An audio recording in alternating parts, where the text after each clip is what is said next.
हे असलं मटन रान खाऊन ना डायरेक्ट मेंदूला मुंग्या चालले. मग काय म्हणताव निवांत, आज आहे शुक्रवार आणि जसं विकेंड आलं की तसं प्रत्येक कॉर्पोरेट मजदूरच्या अंगामध्ये ना बाहेर पडायचा एक किडा जागृत होतोय. त्यामुळेच आम्ही ना आज चाललो हॉटेल शौर्यवाडाला स्पेशल मटन रान खायला, ते पण चुलीवरचं. तर ऑफिस ते संपून ना आम्ही डायरेक्ट ऑफिस मधनच निघालो. आता पाऊस वगैरे एकदम काय खतरनाक चालू आहे, तरी पण आम्ही काय ऐकत नसतो. खायचंय तर खायचंय, विषय संपला. तर तब्बल 1.5 तासाचा प्रवास करून ना आम्ही आता येऊन पोहोचलो इथं हॉटेल शौर्यवाडाला. इकडं पण पाऊस काय वन साइड बॅटिंग चालू आहे पावसाची. आता इथं बाहेर काय थांबत नाही, डायरेक्ट आत जातो. तर जरा सर्दी होतं त्यामुळे हे एकदम चिकन गरम सूप मागवलंय आणि फायनली आमचं हे मटन रान आलेलं आहे. एक नंबर दिसायला बघितल्यावर तर एकदम तुपाचं काय म्हणतात ना ते एक खमंग एक वेगळा वासच यायलाय. आणि काय शिजलंय एक नंबर.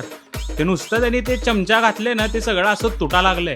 खाताना काय एकदम वेगळंच फिलिंग येईल असं वाटायलंय. आणि त्यासोबतच ना चिकन रान पण घेतलं, ते पण एक नंबर दिसायलंय. मस्त एकदम रोस्ट झालंय सगळं आणि ह्याला पण तुपाचं वगैरे सगळं लावलेलं आहे. आणि वाटीमध्ये तूप चटणी बिटणी दिलीत. आता मस्त पैकी एकदम जेवता हवं आणि आपण भेटूयात पुढच्या व्लॉग मध्ये.